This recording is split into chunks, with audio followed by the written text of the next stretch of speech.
Hi, comrades.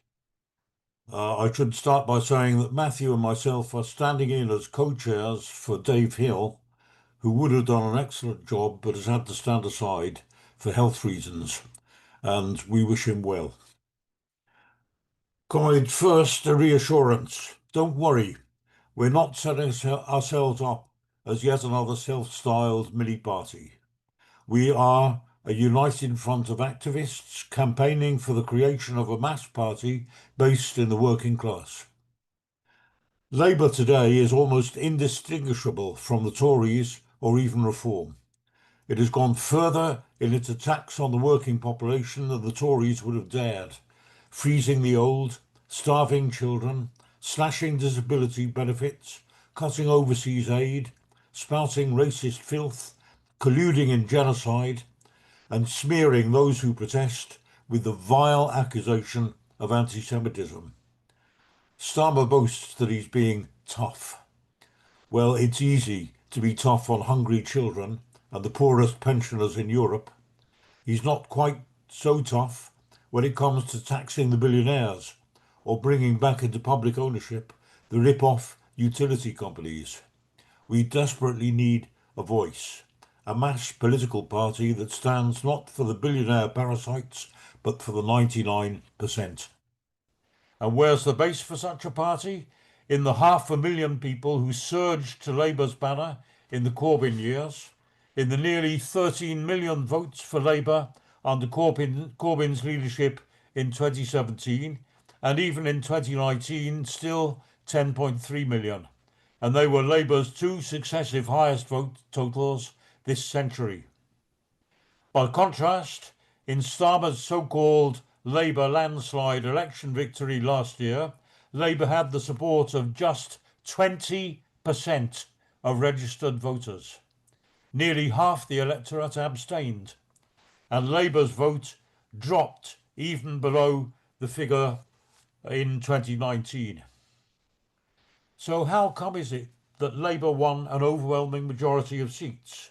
Only because the right was split. In 2019, the Tories had, in effect, an electoral pact with Farage's party. In 2024, Labour's vote actually fell short by 1.2 million of the total vote for the Tories plus Reform.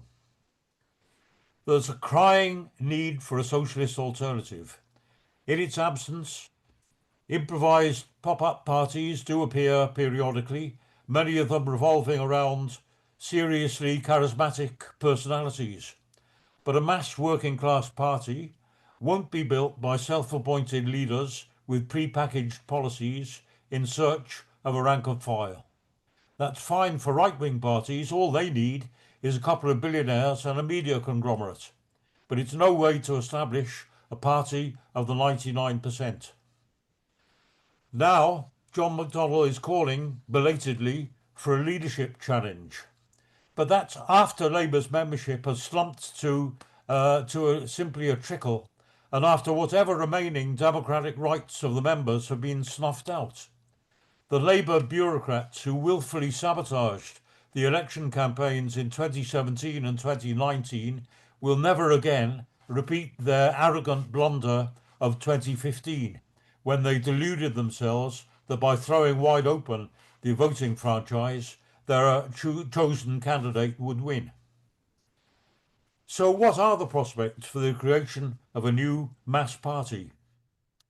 Until recently, all we had heard from the mainstream left were Delphic hints of a coming pronouncement sometime in the future. But today, it does seem that we can be confident we really are about to witness, at least in one form or another, the dawn of a new party. And if so, it's not a day too soon. Because from the USA to all of Europe and around the world, the tide of the far right is surging. We could soon see the plague spread still further, to France next, maybe, Germany and Spain, while in Britain, every day of further delay brings us hurtling closer towards the disaster of a reform government. The scientists say nature abhors a vacuum. Well, politics too abhors a vacuum. And I believe a new party of the left will be created because millions of people are desperately crying out for it. No force on earth can hold back that kind of tide.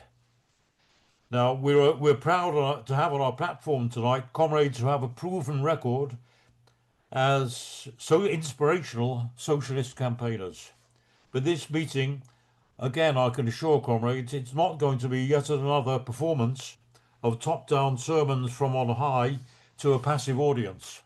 Our speakers will limit themselves to 5 minutes each to ensure that we have the time to offer anybody here a voice, to offer all of you, in fact, a voice in a genuine, thriving, interactive forum.